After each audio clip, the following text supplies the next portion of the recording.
راوتی چې تاسو وګورئ عقل مو ورته وخوځېږي د سر. نو اول نمبر دا وي چې دا حدیث د رسول الله صلی الله علیه وسلم نه زمون پورې ډېر په محفوظ ذریعه سره محفوظ طریقې سره موږ تاسو ته رارسېږي. دا خو بعضې منکرین دا حدیث دغسې بحریزو کې بعض شروع کې خبرې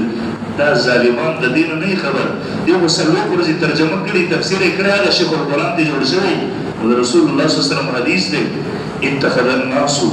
رؤوسا جهالا. دغسې زمانه به راشي علم به ختم شي علما به ختم شي خلک به بیا جاهلان مشران جوړ فظلوا فتوا بغیر علم دا بغیر د علم نه به فتوی ورکوي فظلوا وظلوا خپله به ګمراه ځان سره به نور ګمراه کړي. ځکه کله وګورم بنا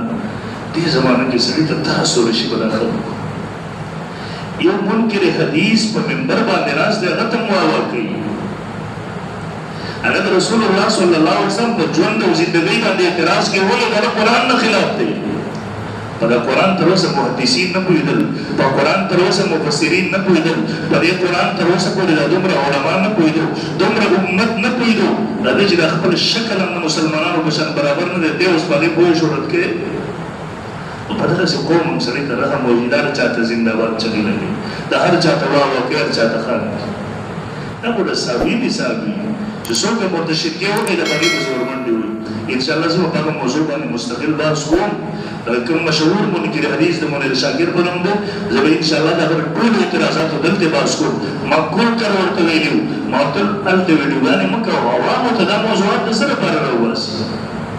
ما ته یو صحابي کار وکړو تر ورځو کې ما ته ویل زه درځم ستا نه انټرویو کوم ما ورته بس چې انټرویو کوي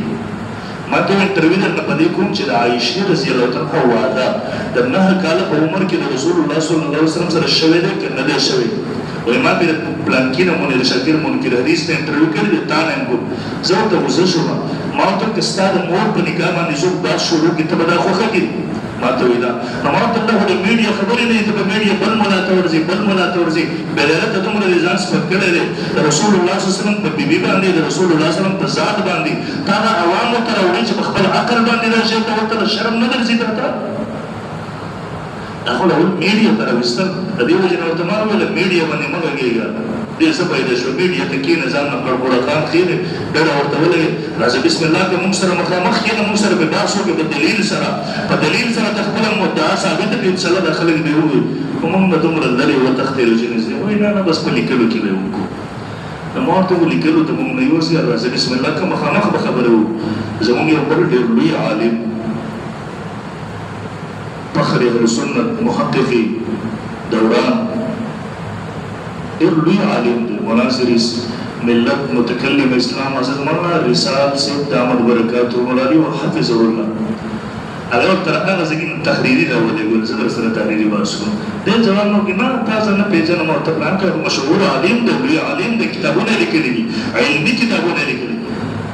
هغه بس نو ورته چې دې ستا تصدیق وکړي ما ورته وایم چې ستا نه ډېر کشر دی ما زمانه ډېر مشر دی ستا نه ډېر نمایي اصول ما په مشرانو کې دی په محققینو کې دی ورته بانا دې ما ته خپل ما ورته خپل پیډ ولیکل بس ما ورته دا زموږ نماینده دی هغه سره خبرې وکړه نو چل هغه غریب ورته خط رالیږلی یوه میاشت یې وشوه کله وایي پلانکي سره پروت دلته نه وصول کړي کله وایي د پلانکي مهر پې ولګه دا د دې غریبانو چې د علماو مخې ته راشي د دې حال دا وي لیکن کله چې عوامو ته په میډیا راشي نن دې میډیا دومره مصیبت جوړ کړی دی دومره مصیبت موږ هر سړی راغستی دی په سر هم سوړ کړی دی دې ته نه ګورو دا منکر حدیث دی دې ته نه ګورو دا منکر قرآن دی دې ته نه ګورو دا امت د عقایدو نظریاتو دشمن دی دې ته نه ګورو دا د دین دشمن دی څه هر شی میډیا ته راویستو نن سبا پکې هغه مجلسونه هم په میډیا دي جماعت ته راشي پیر صاحب سره لاس ملاو کې ټوبونه شروع کړي وزان راکړي الله الله او چغې لګوي د شیګانو مشران د عربو ته د زموږ د پاکستان مسلمانان په دې باندې معرفي کړي زه خپله سعودي عرب کې چې ومه مسله راغلې وه حیات التحقیق کې هغه محقق ما نه اول تپوس کوم ما ته ویل انت صوفي خو زموږ ټول صوفیان یو الحمدلله که صوفیت په دې معنی سره چې بدعات کوي که صوفیت په دې معنی سره چې شرکیات او مليات کې خو صوفیان مونږ نه یو د الله فنا وړو او که صوفیت په دې معنی سره وی چې ذکر اسکار کو زره سلاسل اربعو سره تعلق ساتل نو به علماء دیوبند ټول صوفیان او ویل تصوف سره تعلق الحمدلله زمام تعلق د تصوف سره صوفیان او د دیو په ځین کې یو غلط تصور ورته رسو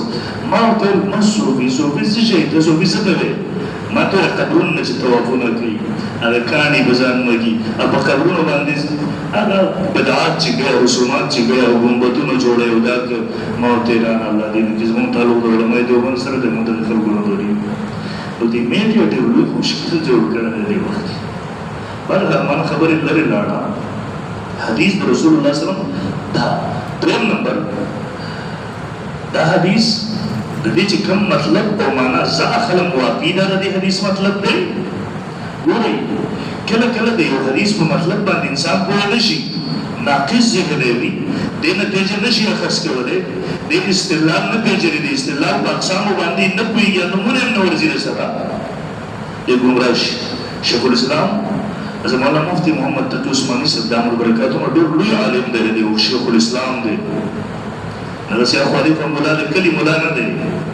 د پوره دنیا ور باندې اعتماد دی شیخ الاسلام دی په هر فن په هر موضوع کې الله مهارت ورکړي نن دنیا ته چې جدید اصطلاحات پیش کړي اسلامي نظام بینکنګ د ټول جمهور د ټول دنیا علماء او شیخ الاسلام تسلیم کړ مخکې کارونو کې تفسیر راغلی دی آسان ترجمه او تفسیر 3 جلدو کې د 53 ملکونو کې پوره کړی هغه څنګه پوره کړی خپل لیپټاپ ور سره 50 کې همیشه سفر پوره دوری دا درېم سفر نه تاسو ګورئ سفر در سفر